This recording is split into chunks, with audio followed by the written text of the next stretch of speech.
யோசுவா புத்தகத்தில் 6வது அதிகாரம் முதல் வசனத்தை வாசிக்கலாம். யோசுவா 6. எரிகோ இஸ்ரவேல் புத்திரருக்கு முன்பாக அடைக்கப்பட்டிருந்தது. ஒருவரும் வெளியே போகவும் இல்லை, ஒருவரும் உள்ளே வரவும் இல்லை. உங்களுக்கு தெரியும், இந்த பின்னணி என்னன்னு உங்களுக்கு தெரியும்.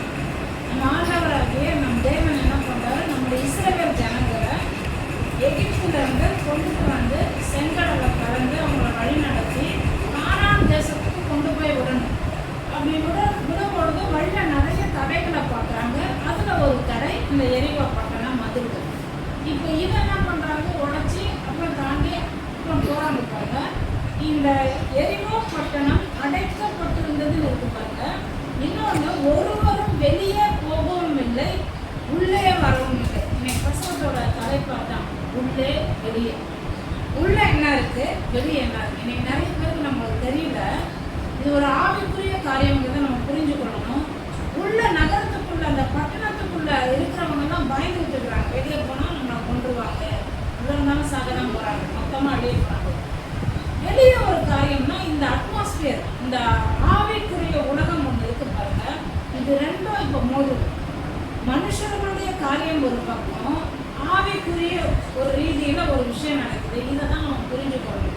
இன்னைக்கு நம்ம ஒவ்வொருத்தருடைய வாழ்க்கையிலும் ஆவிக்குரிய காரியமும் ஒன்று இருக்கு, மனுஷர்கள் தங்களுடைய யோசனைகளால் செய்கிற காரியமும் ஒன்று இருக்கு. ஆனால் இந்த ஆவிக்குரிய உலகத்தை நம்ம ஜெயிச்சிட்டோம்னா மனுஷர்களை ஈஸியாக ஜெயிச்சிடும். நம்ம என்ன பண்ணுறோம், போய் மனுஷர்களை ஜெயிக்கிறது, அவங்க கூட சண்டை போடுறது, அதுலேயே இருக்கிறதுனால ஆவிக்குரிய உலகத்தில் என்ன நடக்குதுன்னு நம்மளுக்கு புரியவே இல்லை. அதுதான் நம்ம இப்போ பார்க்க போகிறோம். என்ன போல நிறைய பேர் யூடியூப்பில் பார்க்குறவங்களுக்கும் சொல்கிறேன், வேற ஒரு பின்னணியிலிருந்து கிறிஸ்துவுக்குள்ள வரும்பொழுது நம்ம நிறைய பிரச்சனைகளை சந்திப்போம். நம்ம யூடியூப் போதனையில ஒன்று இருக்கும், முதல் பலன் அப்படின்னு. அப்போ முதல்ல கிறிஸ்துவ தெரிந்து கொண்டு நம்ம வரும்பொழுது நமக்கு ஏகப்பட்ட ஆவிக்குரிய பிரச்சனைகளை சந்திப்போம். விசுவாசம் தெரியுது, ஆண்டவர் ஆவிக்குரிய உலகத்தில் இருக்கிறாரு, ஆண்டவர் நமக்கு உதவி தான் செய்வார். அப்போ அந்த அந்தகார காரியங்களுக்கு எவ்வேசர் புத்தகத்தில் இருக்கு இல்லையா, அந்தகார லோகாதிபதிகளோடு நமக்கு போராட்டம் உண்டு அப்படின்னு வேதம் சொல்லுது. அப்போ இதெல்லாம் நம்ம ஜெயிச்சு வெளியில் வரணும் பாருங்க. ஏன்னா பிரசங்கி புஸ்தகம் 3வது அதிகாரம் 11வது வசனம் பாருங்க. பிரசங்கி 3:11.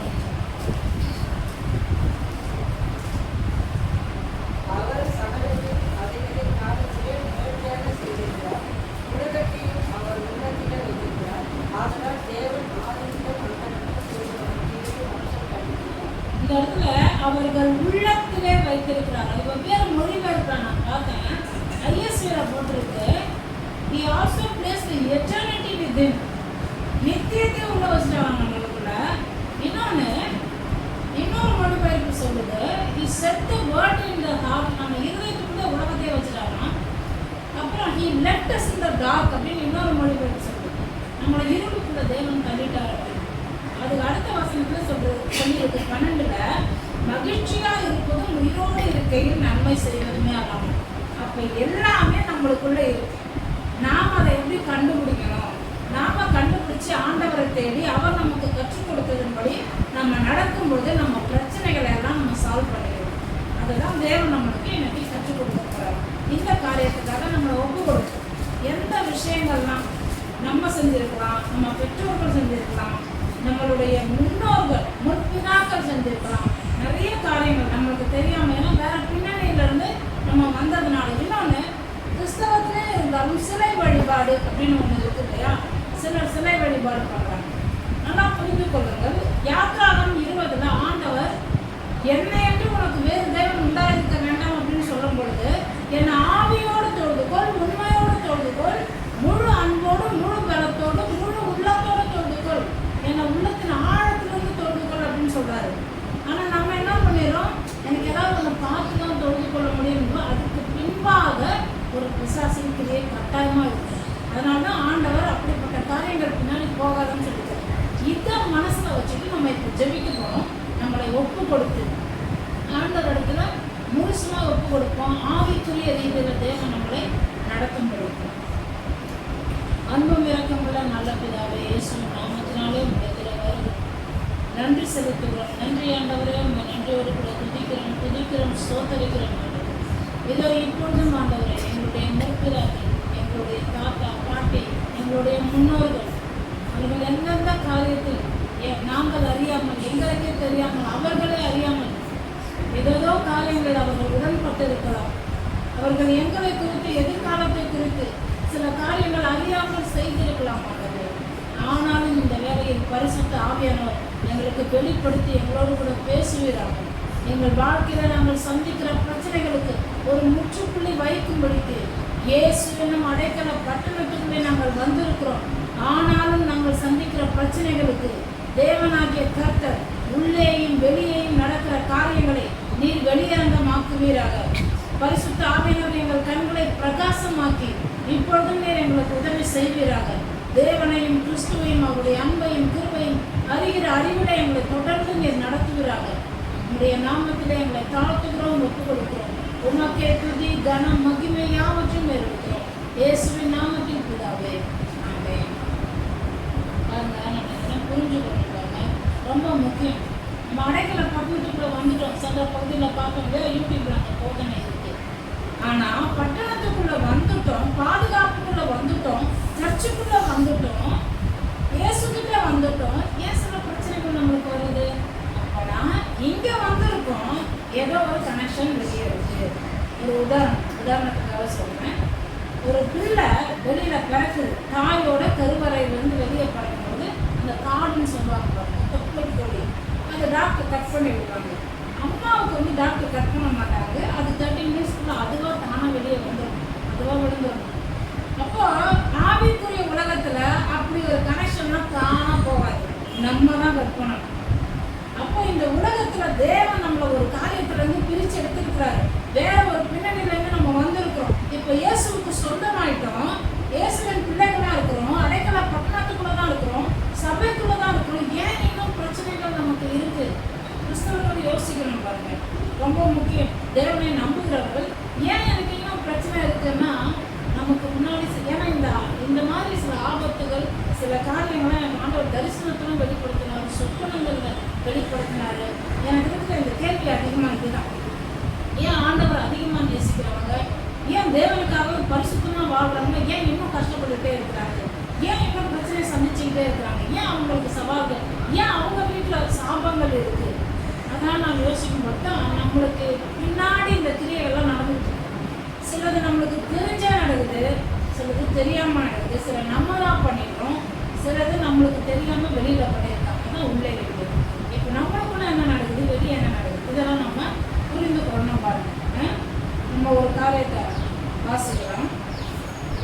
நம்மளுடைய பழைய ஏற்பாட்டில் நிறைய உடன்படிக்கைகள் உங்களுக்கு தெரியும். 5 விதமான உடன்படிக்கை நம்ம ஏற்கனவே சபையில் போதிச்சிருக்காங்க. திரும்ப அதை நினைவுபடுத்துகிறோம். லேவியராகமம் புஸ்தகம் 1 அதிகாரம் 9வது வசனம். லேவியராகமம் 1வது அதிகாரம் 9வது வசனம்.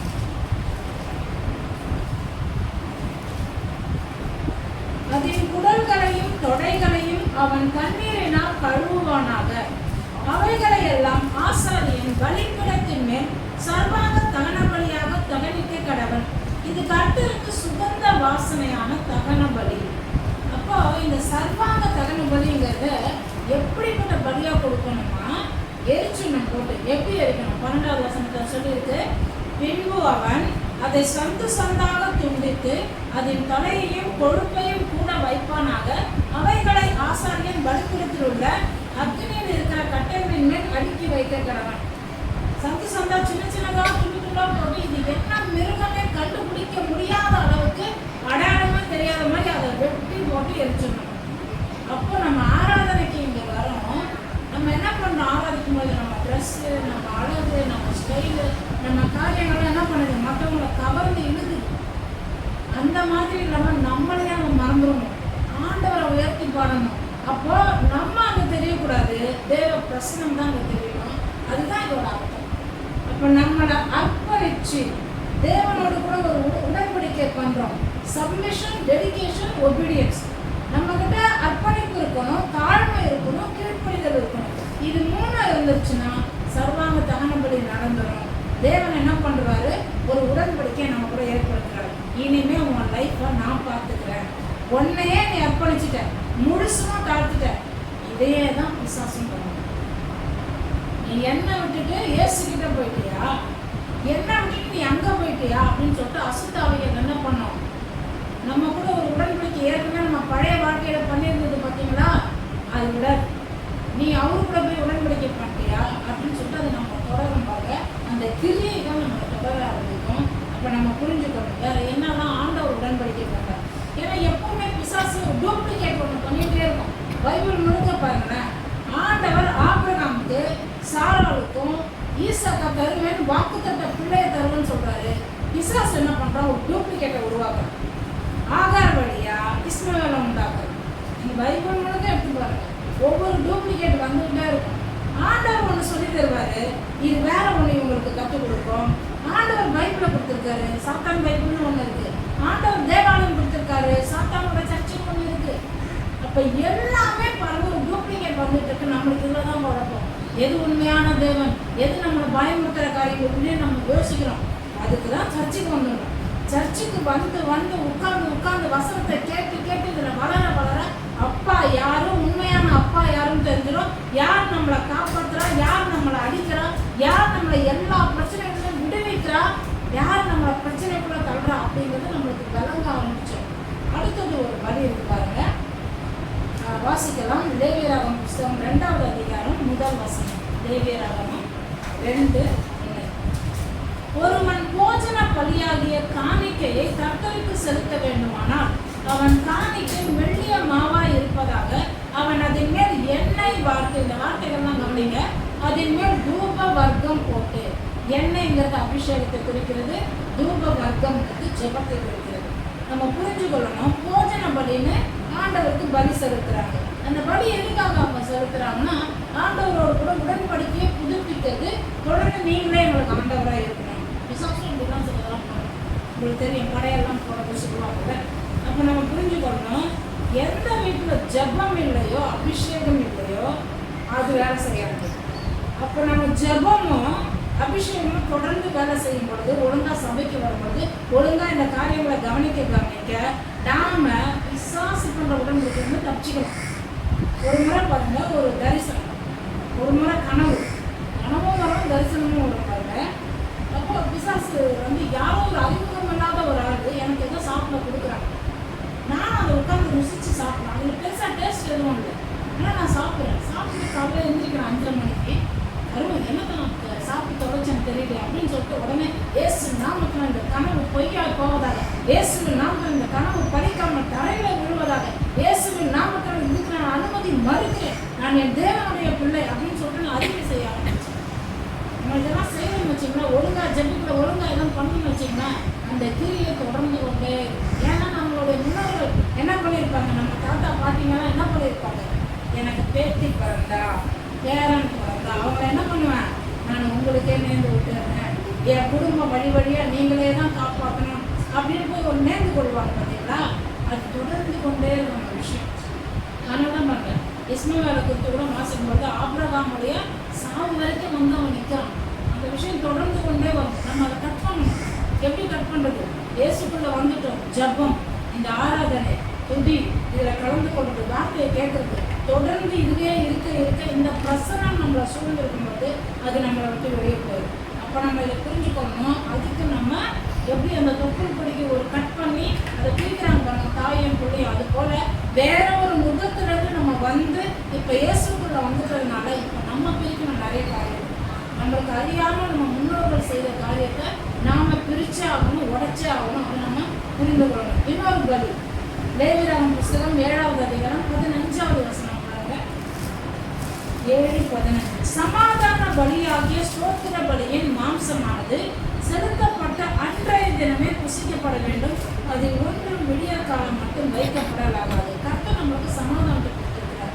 ஆண்டவராகிய இயேசு கிறிஸ்து உலகம் தராத ஒரு சமாதானத்தை நமக்கு தராரு. ஆனால் சில வேலைகளில் நம்ம கனவு வந்து ஏஞ்சி சமாதானமே இல்லாமல் இருக்கும் தெரியுங்களா.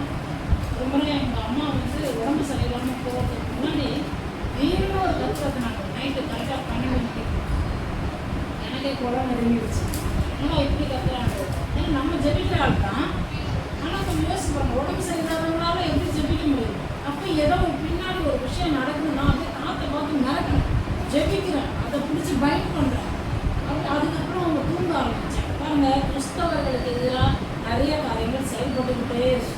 ஆனால் நம்ம தினமும் ஜெபித்து ஒழுங்காக சபைக்கு வந்து இந்த காரியங்கள்லாம் கீழ்ப்படியும் பொழுது, அர்ப்பணிக்கும் பொழுது அது நம்மளை கட்டாயமாக மேற்கொள்ளாது. ஏன்னா இயேசு ரத்தத்தினால நம்ம கழுவப்பட்டுட்டோம், ஆண்டவருக்குள்ளே வந்துட்டோம், ரட்சிக்கப்பட்டுட்டோம். இன்னமும் ஏன் சில காரியங்கள் இருக்குன்னா நாம் இதெல்லாம் ஒழுங்காக செய்யாமல் இருக்கும் பொழுது இதை புரிந்து கொள்ளணும். அதனால தான் நம்ம இதை பார்க்குறோம். ரொம்ப முக்கியம் பாருங்க. நிறைய கிறிஸ்தவர்களுக்கு இதெல்லாம் தெரியல பாருங்க. அடுத்தது ஒரு பலி நம்ம பழைய பாட்டில் இருக்கு, பாவ நிவாரண பலி. வாசிக்கலாம். என்னாகம் புஸ்தகம் 15வது அதிகாரம் 25வது வசனம். என்னாகமும் 15:25. அதனால் ஆசாரியன் இஸ்ரவேல் புத்திரரின் சபை இனத்திற்காகவும் பாவ நிவர்த்தி செய்ய கடவன். அது அறியாமையினால் செய்யப்பட்டபடியினாலும் அது நிமித்தம் அவர்கள் தங்களுக்கு தருணங்களையும் பாவ நிவாரணங்களையும் கர்த்தருடைய சரீரத்தில் கொண்டு வந்ததுனாலும் அது அவர்களுக்கு மன்னிக்கப்படும். சில பேர் நம்ம தெரியாமல் பண்ணுவாங்க, நம்மளுக்கு தெரியாது. சின்னதாக கோவப்பட்ட ஆண்டவர் பிடிக்காதா, அவன்கிட்ட இருக்கிற பொருளுக்கு நான் ஆசைப்பட்டா ஆண்டவர் வந்து அதை வேற மாதிரி பார்க்குறாங்க. அந்த பொண்ணு அழகா இருக்கான்னு ரைட்டாக பார்த்துட்டேன், திரும்பவும் பார்த்துட்டேன், அது இச்சையா, அது பாவமா, அது விபச்சாரத்துக்கு ஈக்குவலா, நமக்கு தெரியாது. அதெல்லாம் வசனம் சொல்றதுனால தானே தெரியுது. இயேசு சொல்றாரு, சும்மா நீ பார்த்தாலே விபச்சாரம் பண்ணிட்டேங்கிற. அப்போ பழைய ஏற்பாட்டில் வந்து கண்ணுக்கு கண் பல்லுக்கு பல்லு, நீ போய் செஞ்சாதான் பாவம், இப்போ நினைச்சாலே யோசிச்சாலே பாவம் ஆண்டவர் சொல்றாரு. இதெல்லாம் நமக்கு தெரியல. இப்போ பாவ நிவாரண பலி. ஆண்டவர் இப்படிப்பட்ட பாவத்தை நான் வெறுக்கிறேன், இப்படிப்பட்ட கிரியைகள் எனக்குள்ள இருக்கக்கூடாது அப்படின்னு நம்ம இப்போ மன்னிப்பு கேட்குறோம், ஜபிக்கிறோம், ஆண்டவர் மன்னிச்சிடுறாரு. ஆனால் பிசாசு என்ன பண்ணுவான், ஞாபகப்படுத்துவான், நம்மளுக்கு ட்ரீமில் கொண்டு வருவான். இந்த காரியங்கள்லாம் கொண்டு வந்து என்ன பண்ணுவான், நம்மளை அந்நிய காரியங்களோட நமக்கு அறியாத ஒரு ரிலேஷன்ஷிப் ஏற்படுத்தும். எத்தனை பேருக்கு நம்மளை கனவுலாம் பார்த்துருக்கு. எனக்கு சில கனவுலாம் வரும், அந்த ஆள்லாம் யாருன்னு எனக்கு தெரியாது, எனக்கு இது புரியவும் முடியாது. நம்ம இப்படி இல்லையான்னு யோசிப்போம். பிசாசோட வேலையை நம்மளை ஏமாற்றி அந்த காரியங்களை நம்பி இதில் இருக்கிறதெல்லாம் பொய்ன்னு சொல்ல வைக்கிறது. ஏன்னா நம்ம பொய்க்கு பிதா இந்த காரியங்களை நம்ப விடாமல் பண்ணிகிட்டே இருப்பாங்க. இன்னைக்கு பாருங்க, பைபிளில் இருக்கிற ஏதாவது எடுத்து சொன்னால் அதெல்லாம் சும்மா, அதெல்லாம் பழைய புக்கு, அதெல்லாம் ஓல்டு டெஸ்ட்மெண்ட்டு, அதெல்லாம் இதை நம்பாத அதை நம்பாத. பைபிள் சொல்கிற எல்லாமே உண்மை, கர்த்தர் நமக்கு சொல்லிக் கொடுக்குற எல்லாமே உண்மை. அது நம்ம வாழ்க்கையில் அனுபவத்தில் நிறைய கற்றுக்கொள்ளலாம். அதனால தான் இதெல்லாம் புரிஞ்சுக்கொள்ளணும் பாருங்கள். அடுத்தது என்ன ஒரு பலி இருக்குது, குற்ற நிவாரண பலி. அப்படின்னா மட்டும் நம்மளே போய் குற்றம் பண்ணுறது, ஒருத்தர் அடிச்சிடுறது, திருடுறது, கொலை பண்ணிடுறது, இந்த மாதிரி நம்மளே பண்ணுற காரியங்கள். லேவியராகமம் 5வது அதிகாரம் 15 வாசிக்கலாம். லேவியராகமம் 5:15.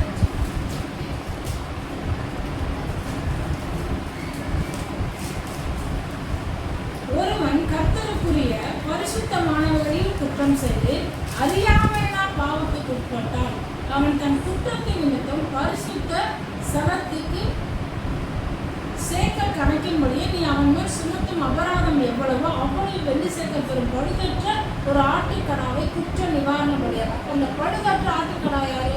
நம்ம கிடையாது, ஆண்டவராகிய இயேசு கிறிஸ்து.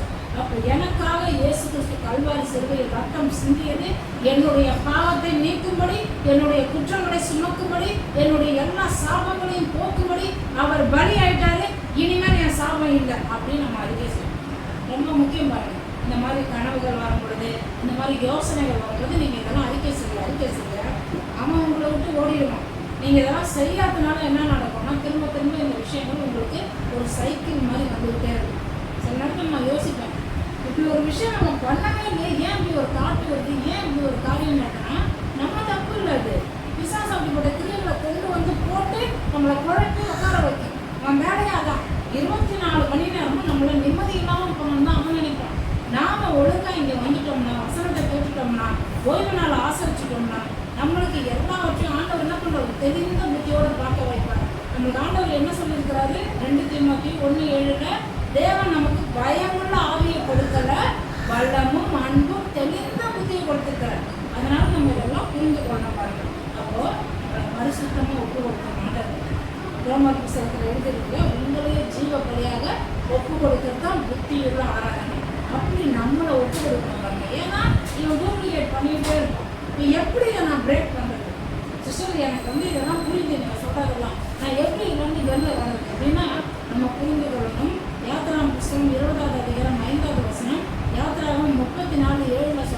உனக்கு தலைமுறைகளாக வர்ற காரியங்கள்லாம் நான் விசாரிப்பேன். நீ ஏதாவது தப்பு பண்ணிட்டேன்னா உனக்கு அடுத்தடுத்து வர தலைமுறைகள்லாம் நான் விசாரிக்கிற தேவன் சொல்றாரு. ஆண்டவர் சொல்ற மாதிரியே அவன் அப்படிதான் பண்றான். ஆண்டவர் பார்த்து காப்பி எடுக்கிறதே நமக்கு டூப்ளிகேட் போட்டுக்கிட்டே இருக்கான் இல்லையா? அவன் என்ன பண்றான், அவனை விட்டு நம்ம தூரமா வந்து இயேசுவோட கை கொத்ததுனால அவன் நம்மளை என்ன பண்றான், நம்ம சந்ததிகளை பின்தொடர்றான். அப்போ நாம என்ன பண்ணணும், நம்ம கிட்டே இதை முடிச்சு சொல்லுவாங்கல்ல, ஆதாம்னால வந்த பாவம் ஒவ்வொரு தலைமுறைகளுக்கு சந்திச்சதோ இப்போ இயேசுனால வந்த நீதி ஒவ்வொரு தலைமுறைகளும் தொடர்ந்து சந்திக்கும். அப்போ இதை நம்ம புரிஞ்சுக்கொள்ளணும். பாருங்க, உபாகமம் புஸ்தகம் 5வது அதிகாரம் 9வது வசனத்துல, என்னை பகைக்கிறவர்களை நான் விசாரிப்பேன். கண்டிப்பா விசாரிச்சு திரும்ப என்ன நீ பகைச்சிக்கிட்டேன்னா நான் உன்னை எதிர்த்து நிற்பேன். அதே பண்ண விசாரிச்சு பண்ணுவான்.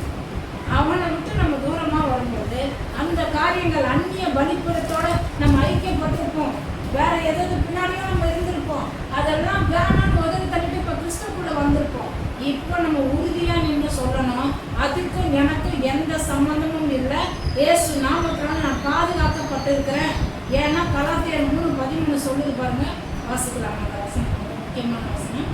கலாத்தியர் 3வது அதிகாரம் 13வது வசனம்.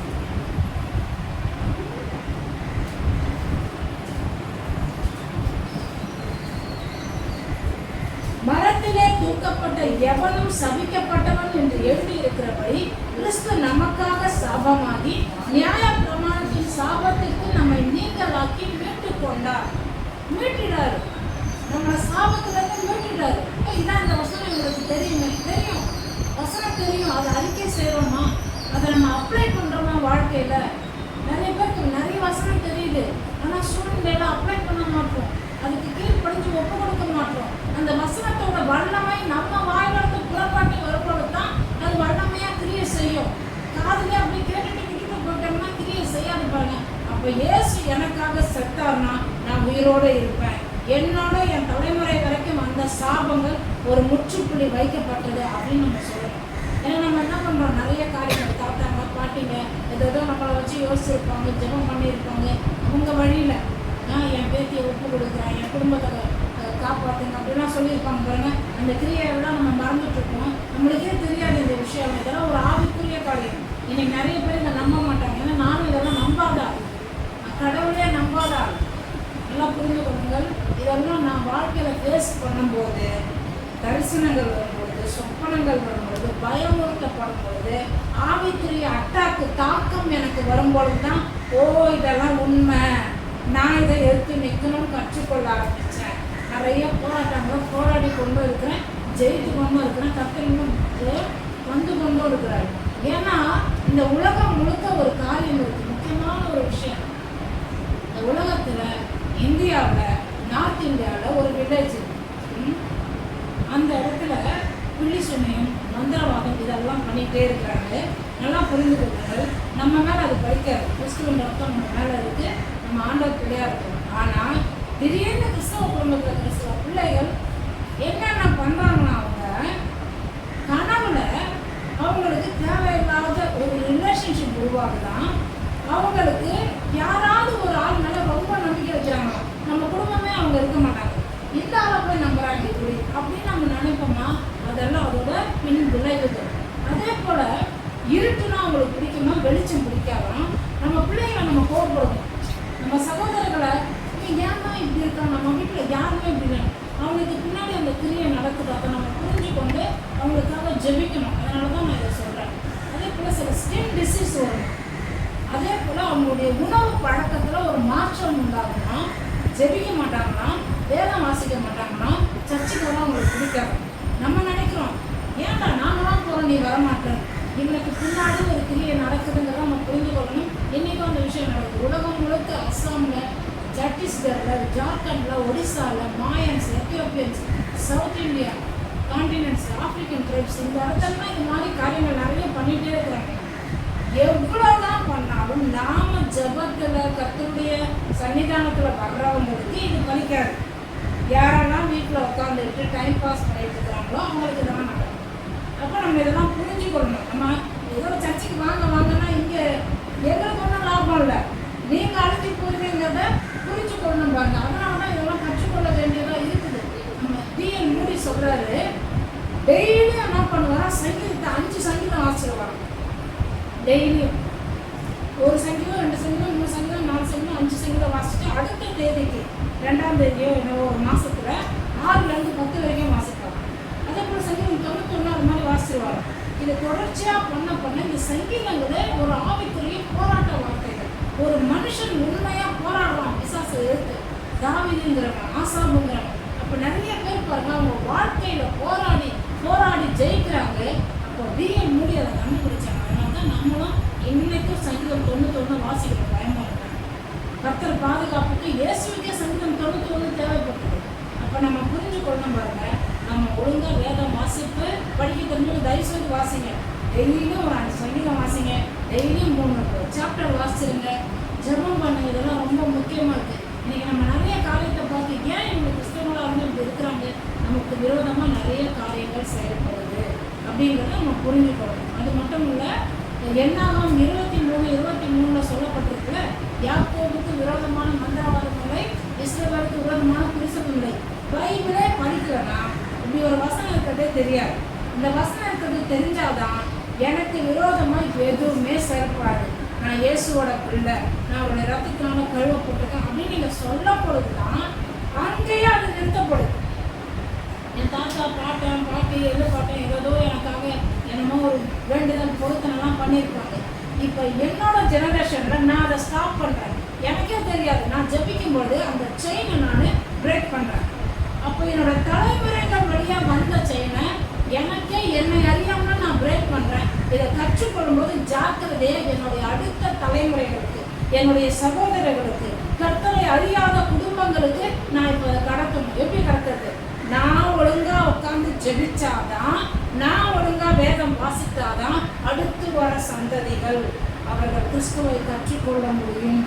அவர்களுக்காக நான் என்ன சொத்து சேர்த்து வச்சுட்டு போறேன்? அப்ப என்னோட வந்த வியாதி, பலவீனம், கஷ்டங்கள், சாபங்கள் எல்லாமே என்னோட ஸ்டாப் ஆகுது. அப்போ என் குடும்பத்தில் அடுத்த வர்றவங்களுக்கும் அதை நானே தான் ஸ்டாப் பண்ணுறேன். எவ்வளோ முக்கியம் பாருங்க. அப்போ பிள்ளை பெற்றவர்கள் நீங்கள் கரெக்டாக இருக்கும்போது உங்கள் பிள்ளைகளுக்கு நீங்கள் எதை கடத்த போறீங்க? நன்மைகளையும் ஆசீர்வாதத்தையும் கடத்த போறீங்களா? நீங்கள் ஜெபிக்காம விட்டுட்டு அவங்க எடுத்து பாராட்டுகளை தள்ள போறீங்களா? ராஜா என்ன பண்ணுறான்? நான் வரைக்கும் சந்தோஷமா இருந்தா போதும், பாருங்க இத்தப்பாங்க அத்தப்பாங்க எல்லாத்தையும் காமிச்சு விட்டுறான். அடுத்து தானியெல்லாம் சிறைப்பட்டு போனாங்க பாருங்க, அடுத்தடுத்த தலைமுறை. அதனால இந்த மாதிரி காரியங்கள் பைபிளே நடந்துருக்கு. ஸோ நம்ம வாழ்க்கையில் இப்படி நடக்காத வரை நம்ம என்ன பண்ணணும்? ஆண்டவரிடத்துல ஒப்பு கொடுத்து எப்பொழுதும் ஜெபிக்கிறவர்களாக இருக்கிறது. நம்ம இன்னைக்கு என்ன கற்றுக்கொண்டோம்? நம்மளுக்கு யோசுவா புஸ்தகம் 6வது அதிகாரத்தில் ஒரு சின்ன விஷயம்தான். யோசுவா நம்ம அடுத்த பகுதியில் பார்க்கலாம். உள்ள வெளியே. அப்போ ஆவிக்குரிய உலகத்துல ஒரு மிகப்பெரிய அடைப்பட்ட காரியம் இருக்கு. பயங்கரமா அந்த எரிகோ மதில் அடைக்கப்பட்டிருக்கு. அவங்க பெருசா யாரும் போய் சண்டை போடல, பாட்டு பாடினாங்க, எல்லாமே உதச்சி நொறுங்குச்சு.